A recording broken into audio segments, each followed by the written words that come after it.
Haleluya, watu ya Mungu, na basalimu katika jina la Yesu Kristo. Niko mbele zenu, niko na neno nilikuwa nataka tushare pamoja, neno la Mungu. Na mbele ya kusoma neno la Mungu tuombe. Mungu Baba, katika jina la Yesu Kristo, tuko mbele zako. Ninakushukuru kwa kunipa tena neema hii na kibali Bwana. Asante Bwana Yesu, nataka ongea na walio wako. Bwana Yesu, fungula masikio ya watu wako ambao watakaposikia neno lako. Na mimi Bwana uniwezeshe na kunitumikisha kama vile chombo chako. Asante Yesu, neno lako linasema ya kwamba walio wako watasikia sauti yako. Mungu wabariki wote watakaposikia, katika jina la Yesu Kristo, amen. Niko nataka tusome neno la Mungu juu ya kuhusu masiku zenye tuko ndani na nyakati zenye tunaishi leo. Tunaishi nyakati za mwisho, lakini batu mingi leo hawajua kama tunaishi nyakati za mwisho. Batu bangali wanajizania kama tungali tunaendelea, dunia ingali inaendelea. Batu wanayua sene dunia ingali inaendelea. Batu hawajua kama dunia ilishafika kumwisho, dunia inaenda kuisha. Kama sawa na gisi neno la Mungu linasema. Neno la Mungu gisi linasema mkitabu cha Mathayo. Tusome kwanza Mathayo. Tusome kitabu cha Mathayo.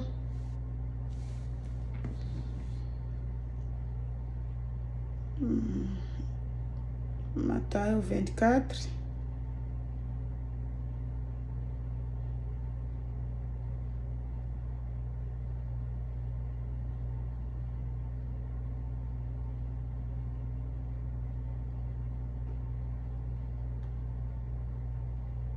Tunasoma Mathayo 24.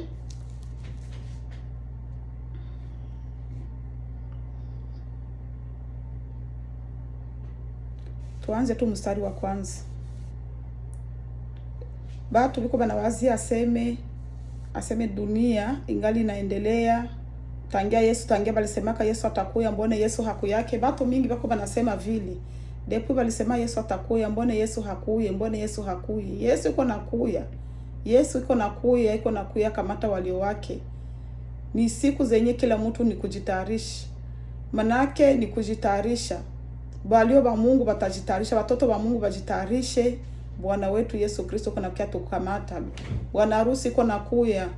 Bwana harusi iko nakuya. Na wale wenye habataki kujitayarisha, wale wenye wangali wanasikia utamu ya dunia, wale wangali wanaona utamu ya dunia, basi waendelee. Maandiko yanasema batakatifu bajitakase na wachafu bazidi kuchafuka. Mungu wetu, tusome kwanza hii Mathayo 24, tusikie sinye zote zenye Mungu alitupatia, Yesu alitupatiaka. Tunaanza kwa mstari wa kwanza. Mathayo sura ya 24. Yesu akatoka hekaluni, na alipokuwa akienda zake, wanafunzi wake wakamwendea ili kumwonyesha majengo ya hekalu. Ndipo Yesu akawauliza, "Je, mnayaona haya yote? Amin, amin nawaambia, hakuna hata jiwe moja hapa litakalobaki juu ya jingine, kila moja litabomolewa." Yesu alipokuwa ameketi kwenye mlima wa Mizeituni, wanafunzi wake wakamjia mahali pasipo na watu. Wakamuuliza, "Tuambie, mambo haya yatatukia lini? Nazo ni nini dalili za kuja kwako na za mwisho wa dunia?" Hapa ni kumstari wa kwanza. Mstari wa 3 njo kwenye wanafunzi walikia kumuuliza Yesu aseme, utuambie wakati gani na dalili gani zenye zitatuonesha kurudia kwako. Kumstari wa kwanza. Mimi nitaka tuanze kumwanzo pale. Yesu akawajibu, "Angalieni, mtu asiwadanganye. Kwa maana wengi watakuja kwa jina langu wakidai mimi ndiye Kristo. Nao watawadanganya wengi. Mtasikia habari za vita na matetesi ya vita. Angalieni msitishike, kwa maana haya hayana budi kutukia, lakini ule mwisho bado. Taifa litainuka dhidi ya taifa na ufalme dhidi ya ufalme. Kutakuwa na njaa na matetemeko ya ardhi sehemu mbalimbali. Haya yote yatakuwa ndio mwanzo wa utungu.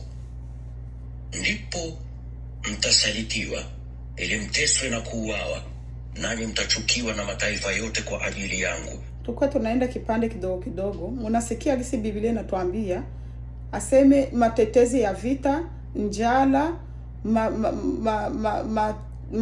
matetemeko ya ardhi, make matremblema. Bile vyote sibilishaka pitikana. Wapi kwenye vile vitu havipitikanaki? Leo hii tuko tunasikia matremblema ziko zinaangusha manyumba, milime naanguke na maliza watu. Mavita fasi yote, watu biko wanakufa, watu kuuana, watu kwa wanachinjana. Kila mtu uko nabisikia vile vyote vilishatimilika, watu ya Mungu. Manake niko nashindwa hata kuelewa, kuelewa kweli. Gisi shetani alikuwa kanafunga wale ile wa kizazi ya wakati ya Nuhu. Shetani akafunga kwa watu masikio. Watu hawataki kusikia neno la Mungu. Na hiki kizazi kia leo kenye tuko amu nakyo ni vile vile. Shetani alishatia watu miti mu masikio. Shetani alishatia watu miti mu masikio. Watu hawapendi kusikia neno la Mungu. So mtu anasikia neno la Mungu anaanza kupinga. So mtu anasikia neno la Mungu anamwambia neno la Mungu viko hivi anaanza kupinga. Maana shetani alishaingiza ile moyo mgumu. Shetani ashaingizia watu ile roho nguvu, basi itike neno la Mungu. Kila kitu ni kupinga tu. Ukiona vitu vyenye vilipitikana fasi, ni mamontage. Mkiona vitu, mnasikia vitu vyenye vilipitikana fasi, ni mamontage. Maandiko teko wazi natuambia kama vile vitu vitapitikana. Na kwa kweli vitu viko vinapitikana vya ajabu. Vitu vya ajabu viko vinapitikana mwa hii dunia. Madalili zote, maesinye zote zenye Yesu alioneshaka, zote maesinye zenye Yesu aliambiaka watu, zote ziko zinaonekana, ziko natimilika. Tuendelee kumstari wa wakati huo wengi wataacha imani yao, nao watasalitiana kila mmoja na mwenzake na kuchukiana. Watu aseme watasalitiana na kuchukiana. Ni vya kweli, ni vya bongo. Nani mwenye haiko anaviona? Batu biko wanasalitiana. Maana unaweza sinyo na sacrifice mwenzako, unaweza sinyo na sacrifice rafiki yako, unaweza sinyo na sacrifice ndugu yako. Maana ile roho ya upendo, yenye ilikuwa kama mbatu zamani, ile moyo ya huruma yenye ilikuwa kama mbatu zamani, haiko tena leo. Haiko. Watatokea manabii wengi wa uongo, nao watawadanganya watu wengi. Aseme wanabii wa mingi sana watatokea, watadanganya watu wa mingi sana. Hatuko tunawaona banabii wa bongo banayala sana kuma mitandao, kuma YouTube, mu kanisa.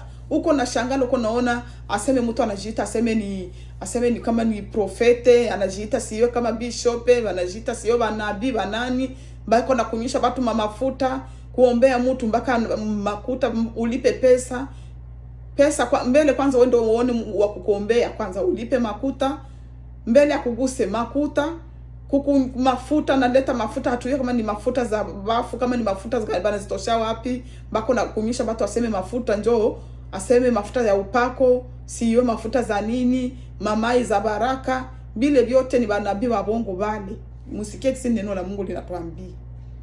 Kwa sababu ya kuongezeka kwa uovu, upendo wa watu wengi utapoa. Upendo wa watu mingi aseme inapola. Juu ya nini? Juu uovu naongezeka. Uchafu naongezeka sana mudunia. Uovu iko mingi sana. Mudunia. Manake batu hawataki kujua. Batu kwa wanafanya machafuko gisi tu wanataka. Gisi wanajisikia tu. Kufanya uovu gisi wanapenda. Lakini yule atakayevumilia hadi mwisho ndiye atakayeokoka. Injili ya ufalme itahubiriwa ulimwenguni pote. Munasikia? Injili ya ufalme itahubiriwa ulimwenguni pote. Wapi kwenye leo hii injili haiko na hubiriwa? Hakuna mwenye atasemaka mimi sikujuaka, Bwana mimi nisamee sikujuaka. Msamani saa hii. Mtu mwenye anataka kulomba msamani saa hii. Wakati ya kutubu ni saa hii. Wakati ya kutengeneza maisha yako ni saa hii. Bandugu wapenzi, tutengeneze maisha yetu. Tuache njia za mubaze ni tulikuwa amu. Njia za mubaze tulikuwa amu. Ni wakati ya kurudia. Piga demituru, rudia kwenye ulikuwa mwende njia yenye ulikuwa naendea. Rudia nyuma, upige demituru, rudie nyuma. Piga reverse nyuma. Haiko siku za kuendelea mambo chafu. Hii masiku haiko masiku za kurudia muzambi. Hii ni siku ya kutafuta Mungu na tala. Hii masiku ni siku za kutafuta kweli. Ni siku ya kutafuta kweli bandugu wapenzi. ni siku ya kutafuta kweli. Tulipita muuovu sana, tulifanya uchafu sana, tulifanya dhambi za kila modele, tuliabudu mashetani, tukatumikia shetani, lakini hii siku ni siku ya kusimama, tunarudia tena. Yesu anasema turudie tutubu dhambi zetu. Yeye ni mwingi wa rehema, ataturehemu, atatukubali tena. Yeye haiko kama vile mwanadamu. Hata kama uko na dhambi za mingi sana za pata gani, atakusamehe zile dhambi zote na anazivuta zile dhambi zote anazivuta. Ukitubu kwa haki na kweli, ukitubu kwa moyo wa kunyenyekea, moyo wa toba, moyo wa kujuta, ujute dhambi zako zote zenye ulifanyaka, utubu, Mungu atakurehemu na atakusamehe na utarudia tena, unakuwa mtoto wake. Kama alikuwa jina lako lilikuwa lishaandikiwa kuzimu, atakusamehe zile dhambi zote ukizitubu kwa haki na kweli. Unajua Ukristo ya leo watu bashakuwa banafiki sana. Watu bashakuwa banafiki. Watu ni banafiki sana. Mu Ukristo namo wako natia mu bunafiki. Unajifanya uko Mkristo na hauko Mkristo. Unajifanya sema uko mtoto wa Mungu na bongo. Masharti za Mungu hatuziheshimie. Malwa za Mungu hatuzifate. Maandiko yanatuambia muache hiki, muache hiki, muache hiki, lakini batu kupinga ndio kupinga. Biblia iko wazi, Biblia iko wazi. Biblia iko wazi, nasema inakataza mama, inakataza dhambi zote ziko mu Biblia. Vitu vyote, kama ni vitu vya mapambo, kama ni vitu vya nini, kama ni bukahaba, kama ni ulozi, kama ni kusema bongo, kusingiziana, vyote viko mu Biblia. Lakini watu hawataki kusikia neno la Mungu. Watu wanataka wajiongoze bo peke sawa sawa na mapenzi yao. Kwa hii dunia tulikiaka, kwa hii dunia tuko, kwa hii dunia kuko mwenye alituleta kwa hii dunia ni Mungu. Mungu ndio mwenye alitutiaka kwa hii dunia na akatupatia hii kitabu cha Biblia. Akatuambia kama hii Biblia ndio kiongozi. Hii Biblia ndio kiongozi ya kutuongoza msafari ya kwenda mbinguni. Hii Biblia ndio ya kutuonesha njia. Tukifuata maneno yote yenye kwa hii Biblia ndio ya kutuonesha njia ya kupitia amu. Tukifuata tu, tukitii tu neno la Mungu, ndio itatuonesha njia, ndio ya kutufungulia mlango. Hakuna kitu kingine. Hakuna kitu kingine kenye kinaweza kuokoa maisha yako isipokuwa neno la Mungu. Neno la Mungu tulisome katika haki na kweli, tulitii. Kama Biblia inasema hiki hapana na ni hapana. Biblia inasema hiki ni no ni no. Biblia inasema hiki ni no ni no. Biblia inasema hiki ni hiki. Lakini sasa Wakristo wa leo, bandugu wapenzi, watoto ya Mungu, manake mie nakwaka tu niko najiuliza mimi peke na shangala, banduku banadamu sijua kama wanakufa nini. Batu hawapendi kusikia neno la Mungu. Batu manake sijua kama batu biko yulu. Shetani alishatia batu miti mu masikio, majiwe mu masikio. Watu hawapendi kusikia neno la Mungu. Batu hawataki kurudia, batu hawataki kutengeneza. Bakikwambia hiki ni dhambi unaanza pinga. Bakikwambia hiki ni dhambi unaanza pinga. Bakikwambia hiki ni dhambi unaanza pinga. Batoto ya Mungu, tuache kukua tunapinga. Na mtu mwenye anajua sema mimi nataka niende mbinguni, mimi sitaki niende mwele moto ya Jehanamu. Shauri yenye mimi nakupatia wewe tu sahi, usiangalilie ku pastor aseme wewe ndaangalia pastor ndio mtaniongoza, pastor ndio mtanionyesha kia kufanya tu niende mbinguni. Kamata Biblia. Kama hauna Biblia mnyumba, wewe ndio uze Biblia. Mimi najua leo hii dunia teknolojia iko mbali sana, watu wote wanaanza kuwa na matelefoni za grave. Mtu utakutana mtu hana tamu aenda, lakini kuna telefoni ya mzuri. Lakini mu Biblia haujua hata kama na Biblia na uzi waka ngapi. Na japo ile Biblia njoo mko fungulo ya maisha yako. Mwa ile Biblia njoo mko mlango ya kukupeleka mbinguni. Watu hawataki kuuza mabiblia mnyumba banduku. Mujikaze sana muuze Biblia. Ukishauza Biblia, kwa nasoma we peke. Soma we peke, tafuta kweli. Tafuta kanisa la kweli, ujiunge pale kwenye batakufundisha neno la Mungu la kweli. Kama mkanisa yenu wanakuwa katubiko wanahubiri mahubiri za mabaraka, mahubiri za utoaji, ile mahubiri haitakupeleka mbinguni. Kila siku mimi nasema kamie, kutoa sana haiwezi kukuokoa, kuimba sana haiwezi kukuokoa, kujitoa kwa kazi ya Mungu. Hata kama wenjo na lamukaka asubuhi unalamkia kwa kanisa, unaenda unakoropa kanisa, unatengeneza matoalete za kanisa, sijui unapanguza makiti, unakoropa, sijui unafanya nini, wenjo wa kukaribisha wageni, wenjo wa kuleta chakula ya wageni, ndio unajitoa. Lakini kama ukifanya ile kazi zote mkanisa, kama moyo wako hauko mbele la Mungu, ni bure. Kama moyo wako hauko bie mbele ya Mungu, ni bure. Wa ndugu wapenzi, ni bure, ni jenamu tunjwe na kungoya. Kitu kia muhimu, tutengeneze roho zetu. Tutengeneze roho zetu. Tutengeneze roho zetu, tujitakase. Tujitakase kwa haki na kwa kweli. Tutengeneze maisha yetu kwa haki na kwa kweli. Bila vile ni upotevu. Bila vile ni upotevu batu ya Mungu. Tutafute kujua kweli, tutafute kujua neno la Mungu la kweli. Tutembe mkweli ya Mungu. Batu manake Bukristo ya leo lishakuwa tu ya bunafiki. Tubunafiki. Kubunafiki manake ni kuvala ngozi ya kondolo na ndani ni mbwa mwitu. Lakini Mungu ambaye mwenye kwake na siri, Mungu mwenye anachunguzaka siri za mwanadamu, anakuwa iko naangalia ndani. Mungu anaangalia ndani. Anaangalia sikio mtu ananipendaka kweli. Eske huyu mtu ananijua kwa haki na kwa kweli. Eske huyu mtu kweli ananijua. Huyu mtu ananipenda. Mungu anachunguza ndani. Anaangalia. Mungu akiangalia ile roho ya kumpenda iko muweye. Lakini hauyajua njia mzuri. Anajifunula kwako na kuonesha njia. Anajifunula kwako na kuonesha njia, na kuambia pita hapa, na pale kwenye utapita utakutanana na kweli yote ya Mungu, na ile kweli itakuweka huru. Ile kweli itakuweka huru, utajua kweli ya Mungu yote, na kweli itakuweka huru. Tuendelee. Kwa ushuhuda kwa mataifa yote, ndipo ule mwisho utakapokuja. Hivyo mtakapoona lile chukizo la uharibifu lililonenwa na nabii Danieli limesimama mahali patakatifu, asomaye na afahamu. Aseme wakati tutaona lile chukizo ile uchafu yenye ilinenewaka na nabii Danieli. Sasa tutaona inasimama mahali patakatifu, asomaye na afahamu. Chukizo ni nini bandugu bapenzi? Hamko mnaona chukizo kumazababu? Hamko mnaona machukizo kumazababu? Kumazababu kuko machukizo za mingi sana. Makanisa za mingi sana zinajiita ni makanisa za Mungu, lakini uko nakutana vitendo vya viko vinatendeka, vitu vya viko vinafanyika mule ni vya ajabu. Ukichunguza kwa ndani utakutana ni kishetani mzima njoo kiko kinapitikana mkanisa. Kishetani kizima, chukizo la uharibifu. Kuko makanisa leo hizi zenye ziko zinabarikia mariage ya jinsia moja. Njoo lile chukizo lenye lilineno na nabii Danieli. Kuko makanisa ziko zinabarikia zile ndoa. Nabarikia wanawake wawili, wanabarikia wanaume wawili, zile kanisa ziko.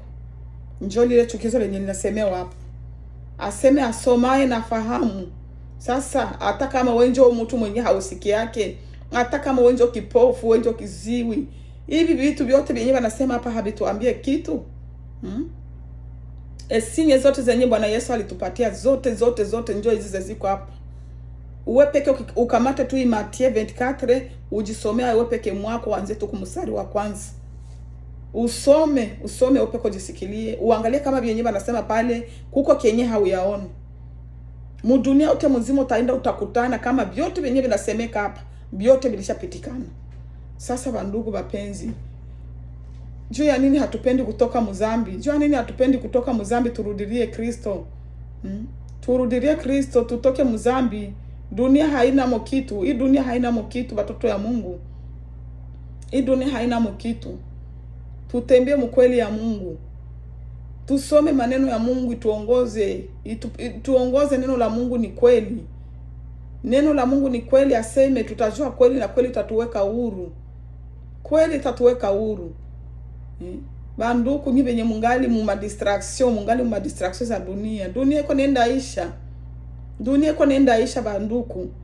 Musikue kama ile wakati ya Sodoma na Gomora. Musikue kama ile wakati ya Noa. Nuhu alikuwa anaambia watu banduku, mkie mwingie msafina, mkie mwingie msafina, watu hawapendi. Mkie mwingie msafina, mwingie msafina. Mvule takuya, mvule kona kuya, mvule tanyesha.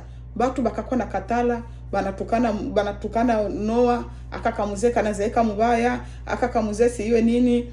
Na njoo vile leo hii watu iko natukana. Baki kuhubiri tu kitu, baki kuhubiri kenye kiko kumwili yako, baki kufundisha vyenye unafanyaka, unaanza tukana ule mtu. Kaka mama ni ka villageois, kaka papa ni ka villageois. Ba villageois tu ndio vile wanakuaka. Ba villageois sio nini na nini. Unatukana. Lakini hata kama mnakuwa mnatukana vile watu ya Mungu, hata kama mnakuwa mnatukana watumishi ya Mungu, neno la Mungu liko wazi.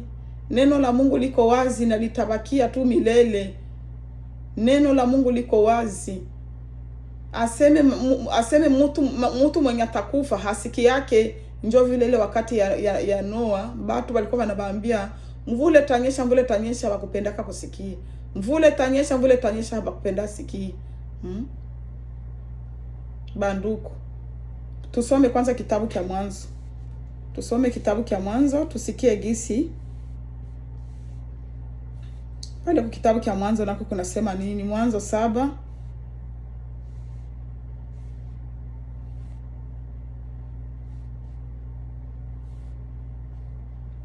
Mwanzo 7 tuanze kwa mstari wa kwanza. Mwanzo sura ya 7. Ndipo Bwana akamwambia Noa, ingia katika safina wewe na jamaa yako yote, kwa sababu katika kizazi hiki nimeona ya kuwa wewe ni mwenye haki. Unasikia batu ya Mungu. Mungu akaambia Noa, akaambia Nuhu, ingia msafina na kizazi kyako. Ingia msafina na batu yako na familia yako. Juma hiki kizazi kyote, mwa hii dunia yote mimi naona wewe Nuhu na familia yako nyinjo mnanisikia, nyinjo mnaniheshimia.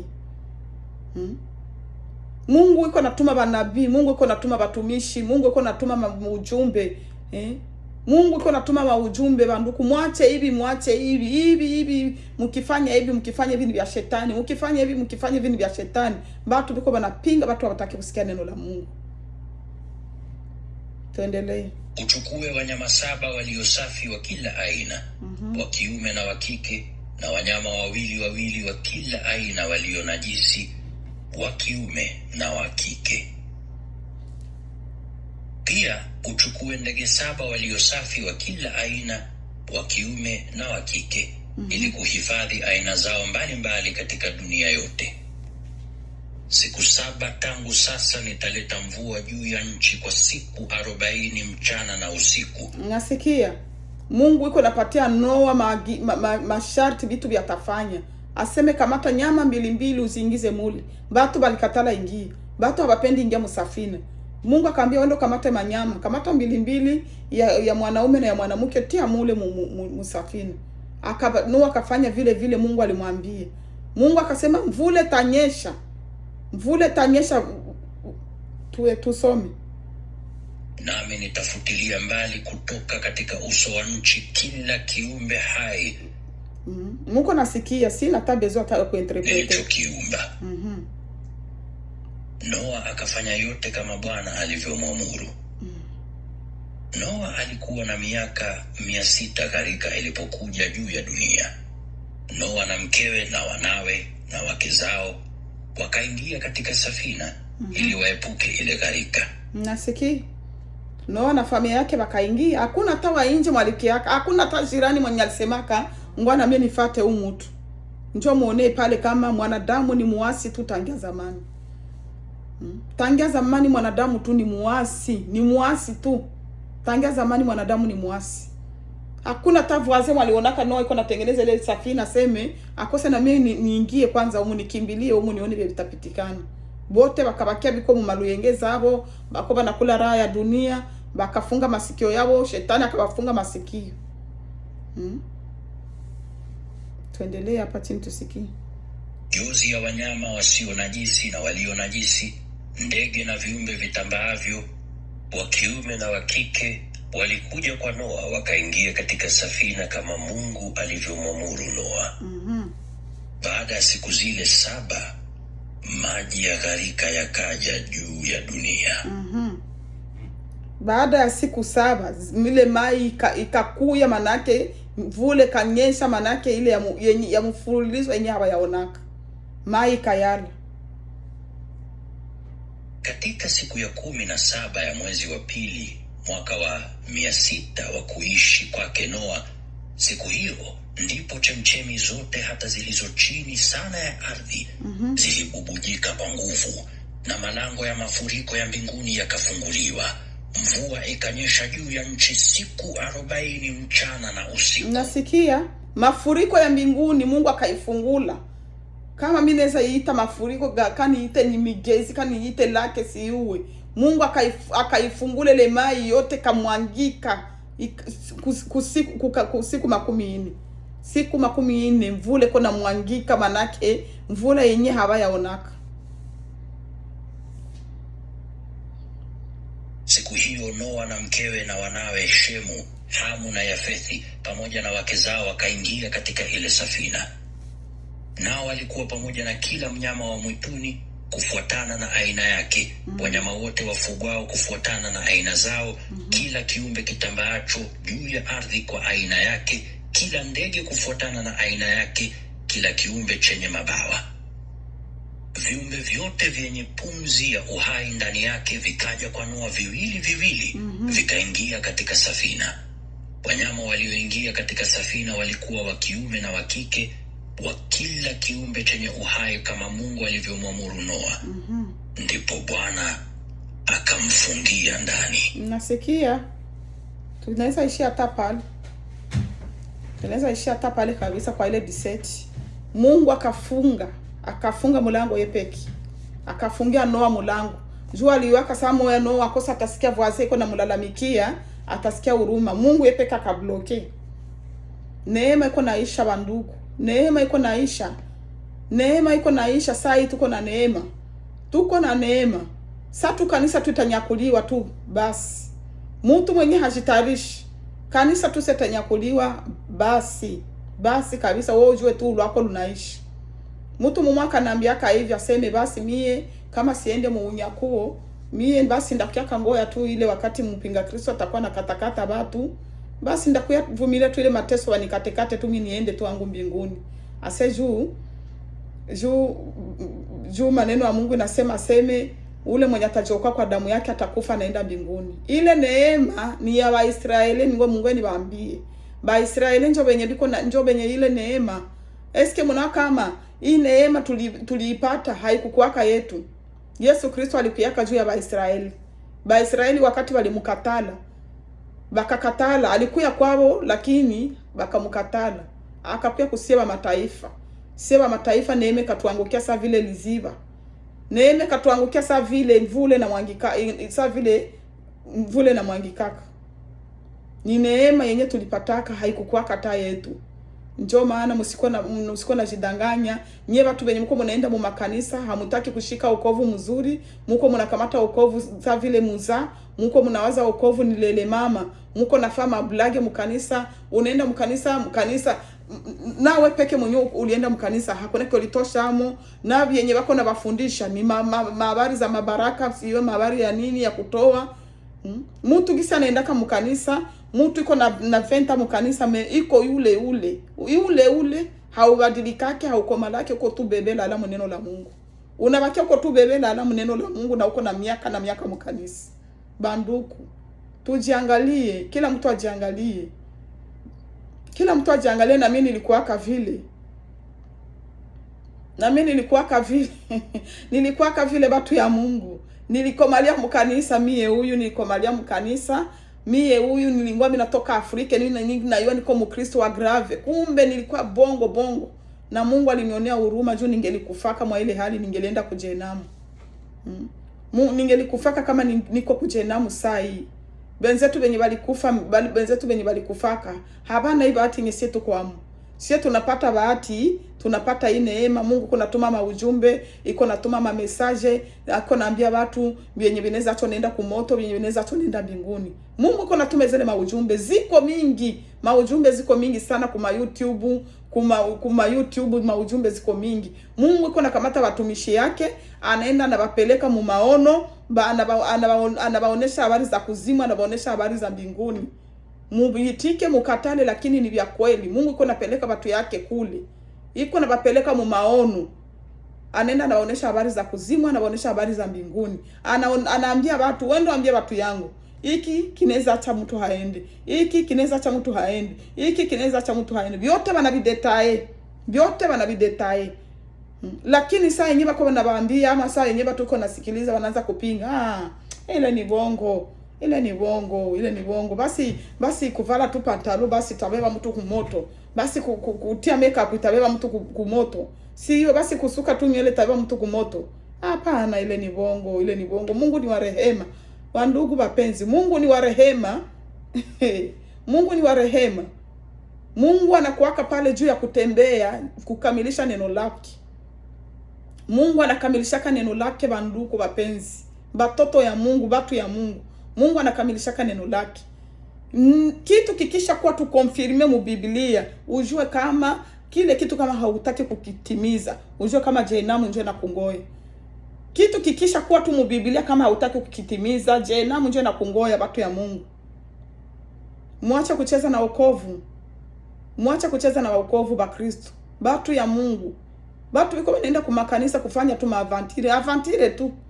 Munenda tu kukanisa kurukaruka, kucheza, kukata viuno, aseme wewe mulikuwa kukanisa. Hakuna tani no moyo mtatoka nao kule yenyewe. Utarudia ufike utoke mkanisa kabisa, usikie kabisa unajuta. Usikie unajuta, unalia, ulie juu ya maisha yako, ulie. Ukiona unaingia mkanisa haukutoka ama uko nalia, ujue kama hakuna kenye uko napata ndani. Hakuna. Ifo natoka mkanisa uko nalia. Basha tuambia kila kitu kenye kinaweza acha mtu anaenda mbinguni, kila kitu kenye kinaweza acha mtu anaenda Jehenamu. Kwenda mbinguni ni kuishi maisha ya utakatifu, kuishi maisha ya utakaso, kujitakasa usiku na mchana. Unatubu kwanza dhambi zako za zamani zote. Dhambi zenye ulifanyaka depuko na akili. Unatubu dhambi zako zote unazitubu, unazikiri kwa kinywa chako.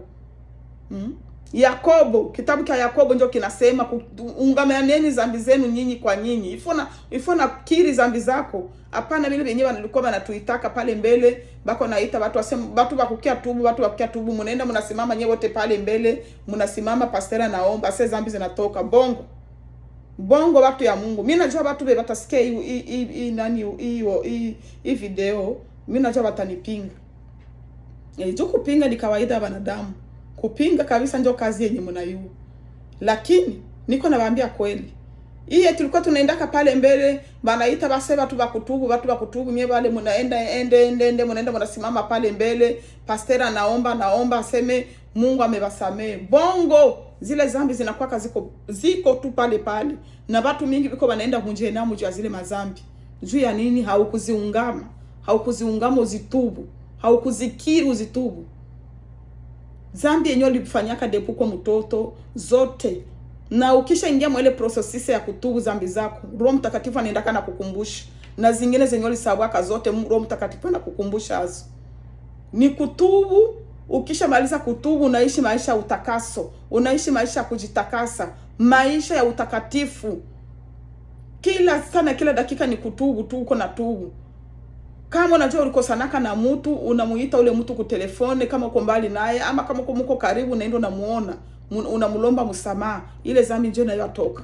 Mtu mwenye unajua uliibaka kitu kyake, unamkimrudishia ama unamulomba hata msamaha basi. Kama unaona hauna uwezo wa kumrudishia ile kitu, unamulomba msamaha. Na kama kuna ile uwezo, juu Mungu yeye anachunguzaka ndani. Mungu ataiwa kama uko na uwezo wa kulipa ile kitu ya watu. Kama uko na ile uwezo, lipa ule mtu kitu kyake na utubu. Ile dhambi inayotoka. Kama hauyafanya vile, ile dhambi iko tu pale. Ujiite mchungaji, ujiite siwe muombaji, ujiite siwe mtu gani, lakini kama hautimize masharti za neno la Mungu, ni bure, ni Jehenamu tunje na kungoya. Ndugu yangu, batoto ya Mungu, tutengeneze maisha yetu. Tuangalie kisi tuko tunatembea na Mungu. Tuangalie kisi tuko tunaishi mwa hii dunia. Unyakwe inaweza kuwa haikuye, parapande inaweza kuwa haipitikani mwa hii masiku ama mwa hii mwaka, lakini kifo kiko pale. Kifo kiko pale na hakigongake kumulango. Kifo hakikwambia yake kama ndakuya msemeni prochaine, ndakuya mwezi yenye nakuya. Mtu hajuwake. Mtu hajuwake. Sirtu huku kwenye tuko sio huku kwetuko. Batu kunaona mtu analala iko mzima, busubibi anabambia mtu fulani anakufa. Mtu alilala iko mzima, mnasikia fulani alikufa. Njoo maana kifo hakilagake na hakipigake hodi. Unaweza sema mbone mnasemaka Yesu atarudia, depo walianza kusema mbone Yesu alishakawia. Yesu alishakawia. Yesu hakawie juu hachelewake na hakawi yake. Yeye hachelewake na hachelewake na haezi kuwahi. Haezi wahi na hachelewake. Wakati yake tu ikifika tu atakuya na atakamata batakatifu na bale wenye batabakia mwa dunia batateseka. Batateseka. Siku moja tutasomaka mkitabu cha Ufunuo, tusikie ile mateso yenye Biblia inasema yenye watu watapita kama. Apre unyakuo mateso yenye watu watapita mwa hii dunia.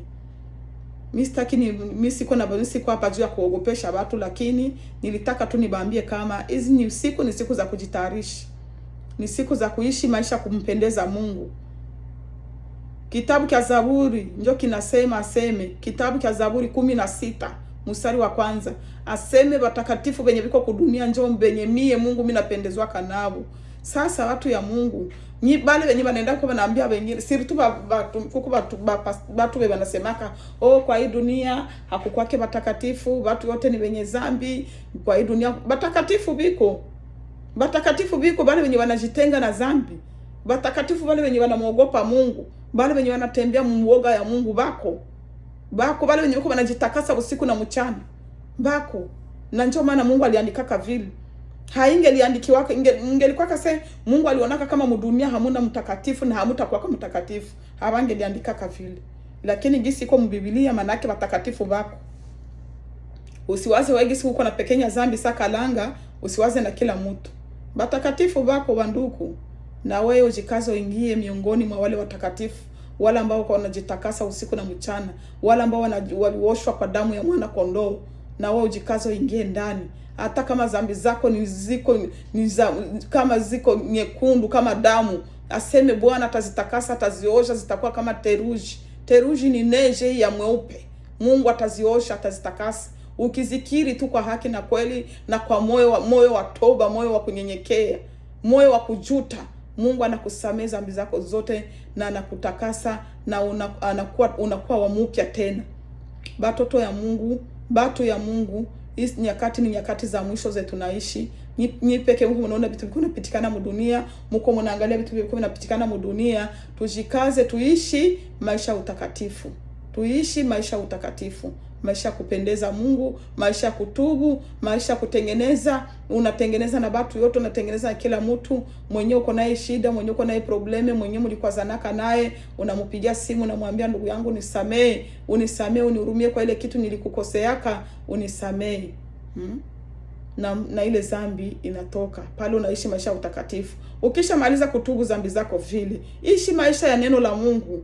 Ishi maisha ya neno la Mungu. Kama unajua haukwake na ile hamu, ambia Mungu, Mungu atakuwezesha. Ambia Mungu atakuwezesha. Mungu nipatie hamu ya kupenda maneno yako. Mungu nipatie kiu ya kupenda neno lako. Mimi nataka nipende neno lako. Unipatie ile hamu nipende neno lako. Mungu anaweza atakupatia. Atakupatia neno, atakupatia ile hamu. Atakupatia ile hamu kabisa, utaisikia. Utakuwa napenda usome tu Biblia. Saa yote kama uyasoma neno la Mungu unakuwa unasikia sasa kuko kitu kio nakosa. Ile hamu itakuwa inaingia kama unaiomba kabisa muroho ya kweli, hapana roho ya unafiki. Juu watu waisha kwa wanafiki sana banduku mu vitu vya Mungu. Watu ni wanafiki jamani. Watu ni wanafiki mu maneno ya Mungu. Watu kwa wanavala Bukristo ya bongo Bukristo ya bongo. Utenda angalia mtu mweko najiita Mkristo kwanza na comportement zake, na mivalio kwanza yopeke, na masemi yopeke, hafanana hata kwa Mkristo. Lakini Bukristo tu bakuvala. Watu kwa navala Bukristo sa vile watu wanavala maske. Watu kwa navala Bukristo sa vile ni maske yenye watu wanavala. Tujikaze banduku, Mungu anachunguzaka ndani ya moyo. Mungu yeye anachunguzaka. Mimi mwanadamu siwezi kukuona, lakini Mungu mwenyewe anaangaliaka ndani. Ataangalia roho yako yote, anaisoma, atajua kama wewe uko mtoto wake. Na ukisha kuwa mtoto wake, ukisha kumpendeza, utaishi maisha ya raha sana kwa hii dunia. Mwa hii dunia hakuna maisha ya utamu sana sawa vile maisha ya Kristo. Mwa hii dunia maisha ya Kristo ni maisha ya utamu sana, maisha ya mzuri sana. Ukikuwa tu Mkristo mwenyewe unasimama bien, unasimama mneno la Mungu, unasimama mkweli ya Mungu, hakuna raha kama ile. Hakuna raha kama ile banduku, mimi nawaambia. Jo vile Mungu awabariki nyewe wote, kila mtu atasikia hii video. Mungu awabariki. Tutaonana siku nyingine, Mungu akipenda. Basi tuombe. Mungu Baba, katika jina la Yesu Kristo, tuko mbele zako Bwana, ninaombea neno lako. Bwana Yesu, bariki kila mtu ambaye atasikia hili neno. Umjalie neema, umjalie kibali Bwana. Fungua masikio yake ya kiroho, ajue neno lako Bwana. Umupatie hamu ya kupenda neno lako. Kila mtu yoyote ambaye anataka umupe hamu, umupe ile hamu ya kupenda neno lako Bwana Yesu. Bariki watu wako Kristo, wafungue. Angalia gisi dunia imemeza watu wako, lakini kwa huruma zako Kristo, kila mtu mwenye atakuwa na ile hamu ya kukutafuta Bwana Yesu, muwezeshe apate kutoka katika vifungo vya dunia. Asante Yesu kwa kuwa utawafungua watu wako katika jina la Yesu Kristo. Tunafunga kila nguvu zote za giza, kila mipango ya shetani ya kupinga neno lako. Angalia gisi shetani ameingiza kiburi ndani ya wanadamu. Shetani amefunga masikio ya wanadamu kusudi wasilisikie neno lako. Mungu, fungua masikio ya watu wako wapate kulitii neno lako. Asante Kristo, naamini utatenda kwa uwezo wa damu ya Yesu Kristo. Tunaomba na kushukuru. Amen. Amen. Na Mungu awabariki. Tutaonana siku nyingine.